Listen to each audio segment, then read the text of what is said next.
It's nice to have one princess and two princes. Where's your daughter today? My best friend's comment, whom I hadn't seen in a few years, took me aback. My husband and I just have one son. What are you talking about? We only have Tom. She looked puzzled. That's weird. I could have sworn I saw your husband with a little girl the other day. I shot a questioning look at my husband, who quickly defended himself. She must have seen someone else, not me. But something about his reaction seemed off. Turns out he had a huge secret. My name's Julie, I'm 29, and most of my time is spent as a stay-at-home mom. It's just Billy, our son Tom, and me. Billy works a typical 9-to-5 job, and we tied the knot about 3 years ago. Busy as life can be, I love watching Tom grow up. I've even picked up sewing as a hobby, making cute outfits for him. We're blessed with a supportive group of family and friends. For the most part, life had been predictable. However, doubts about Billy started creeping in, casting shadows on our happiness. We met in college and became close at a club gathering where I'd had a bit too much to drink, and he took care of me. I felt bad for putting him in that spot, but when I tried to apologize, he brushed it off with a kind smile. His caring nature drew me in, and not long after, we became a couple. From college to the working world, our relationship was strong and steady. He eventually popped the question, and we happily said our I do's. Before we married, he expressed his wish for me to be a stay-at-home mom. I grew up pretty lonely with both parents working. I don't want that for our kid. I was on board, so I left my job and embraced homemaking. Our first year as a married couple went by without a hitch, and friends even said they envied our bond. Things changed when he got a new position at work surrounded by the company's top performers. His promotion came with more pay, but also way more stress. Soon his demeanor shifted. Stressed, he started taking out his frustrations on me. This food tastes awful. You're home all day and this is the best you can do?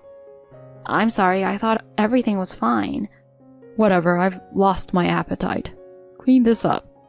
Must be nice playing around all day doing minimal housework and having me support you.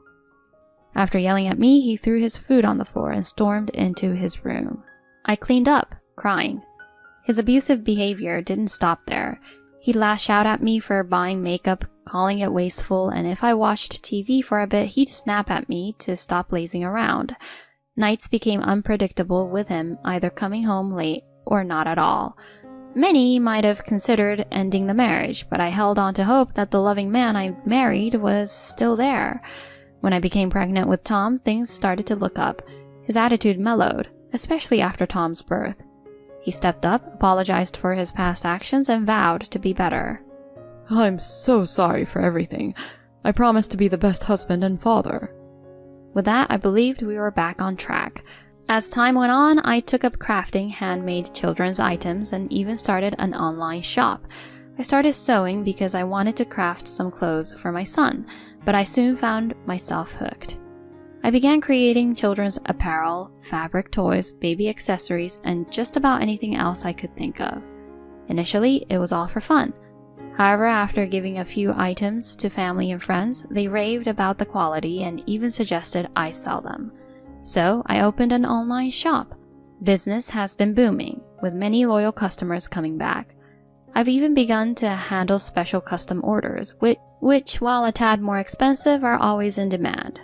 But lately something's been amiss. Several of the toys and stuffed animals I made on a whim have vanished. I wondered, did I just put them somewhere and forget? After tearing apart the house searching for them, I came up empty. I even asked Billy about it, but he just shrugged, saying no clue. It felt off. Things escalated when a custom-made stuffed animal disappeared. While the loss of the other toys was odd, this was an item someone had ordered and paid for. This wasn't just an oversight, it felt like theft. The customer was one I'd worked with several times before. I contemplated reporting it, but Billy was dead set against involving the cops. Involve the police over a missing toy? Think about the neighborhood gossip, he said, looking more frazzled than necessary. I countered, it's not just any toy, it's a paid order. What if someone's targeting our house? We can't overlook this. He retorted. Let's search again. Maybe you overlooked it. If it's still gone, then maybe we can think about the police. I'll help. We went back and forth, but in the end I decided to wait a few more days before making a report. However, the very next day, the missing toy was suddenly back, in a spot I'd checked multiple times. When I pointed it out, Billy just smirked. See? Told you. He implied I was forgetful, suggesting the other missing items might just be misplaced as well. While I acknowledged him, something felt off. Fast forward a bit, and while out shopping, I bumped into my high school friend Lindsay. "Julie? Is that you?" she exclaimed. "Oh my gosh, Lindsay. Wow, it's been 3 years? How's life been?" "Amazing. I finished up my work in Italy and just returned." She'd moved to Italy short after attending our wedding, so this was a mini reunion of sorts. As we chatted, Tom grew restless. I was about to wrap up when she threw me for a loop. "Where's your daughter today? It's nice to have one princess and two princes." I was baffled. Billy and I only have Tom. Why did she think we had a daughter too? "What are you talking about? We only have Tom." But she looked certain. "That's weird. I could have sworn I saw your husband with a little girl the other day." According to her, she'd been back for a week, and while preparing for her new life alone, she saw Billy at a supermarket holding a 1-year-old girl. She greeted him, but he just walked away without responding. She figured he hadn't heard her and thought she'd greet him next time. That's why she assumed we first had a daughter, then a son. I shot Billy a look, but he just turned away looking uneasy. We quickly wrapped up our conversation with Lindsay, but I couldn't shake the feeling that Billy was hiding something from me. After getting home, I cornered him. "All right, what's the deal? No one in our families has a 1-year-old girl. Are you messing around behind my back?" He looked genuinely frightened by my questions, but he firmly denied everything. I have no idea what you're talking about. Lizzie must have confused me with someone else. Tom's our only kid. His evasiveness was written all over his face, but I knew pushing him wouldn't lead to a confession. I decided to pretend to believe him and apologized with a remorseful look. "You're right. You never hurt Tom or me. People do have doppelgangers after all. I just jumped to conclusions after what Lindsay said. I'm sorry." Looking relieved, he said, It's okay. Anybody would have been rattled by that kind of comment. But can't we move on? I'm starving. Is dinner ready? "Yeah, I'll get started. I've got your favorite steak ready to go." On the outside, things seemed resolved. He likely thought he had thrown me off the scent, but I wasn't about to drop it. I was determined to uncover the truth. I hired a private eye to tail him. I played it cool, making it seem like everything was normal between us. Initially, he seemed a bit suspicious, but eventually he let his guard down, completely unaware of my moves behind the scenes. A month later, the PI delivered his findings. As I had feared, Billy was cheating. The evidence pointed to a colleague of his, named Erica.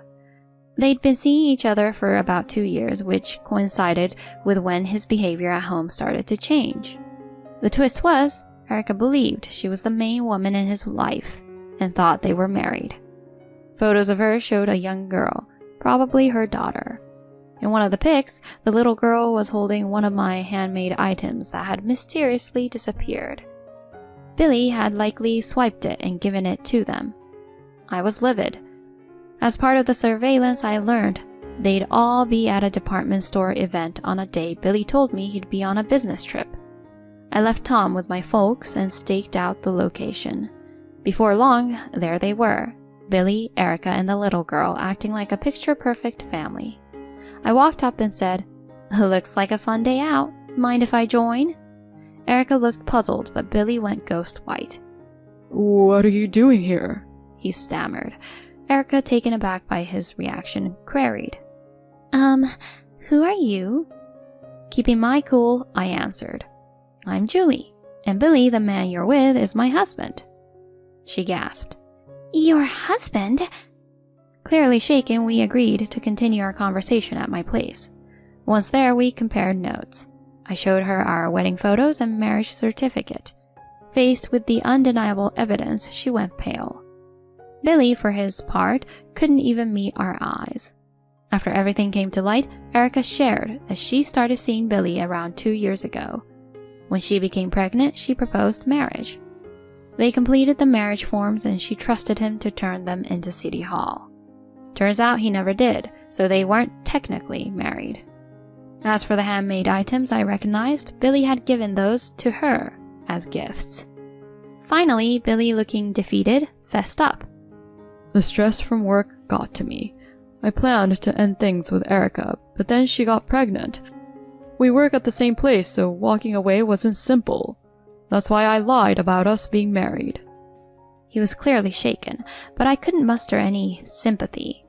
My anger flared, and I could see Erica felt similarly.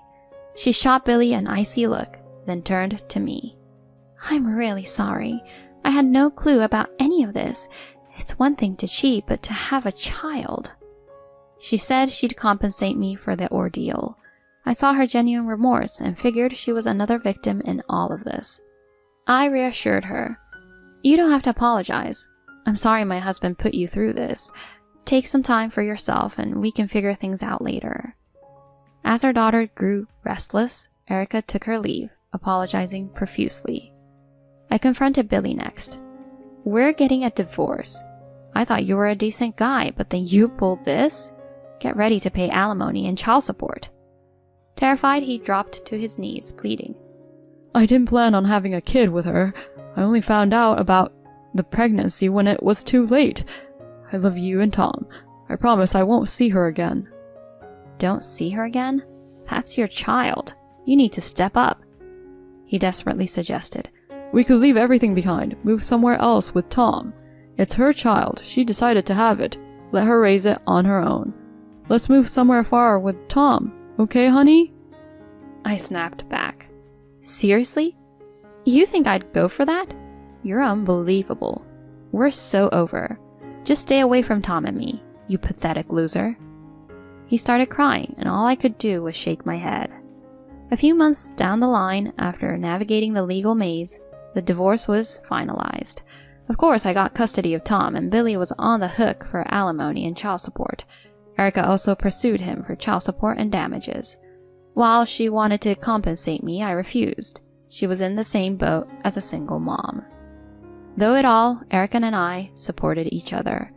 I moved back with my parents, who were livid with Billy but super helpful with Tom. I managed to land a job not long after. A few days post-divorce, I got a call from Billy's parents apologizing for everything. They filled me in on how he was doing, and it wasn't pretty. After Erica quit and spilled all the beans, Billy got a demotion at work. Now he's dealing with judgment from coworkers while juggling payments to both of us. His parents are ensuring he keeps up with his financial commitments. They're genuinely kind-hearted, and even with a busy job, I continue to make clothes for Tom. There'll be hurdles along the way, but I'm committed to doing my best for my son.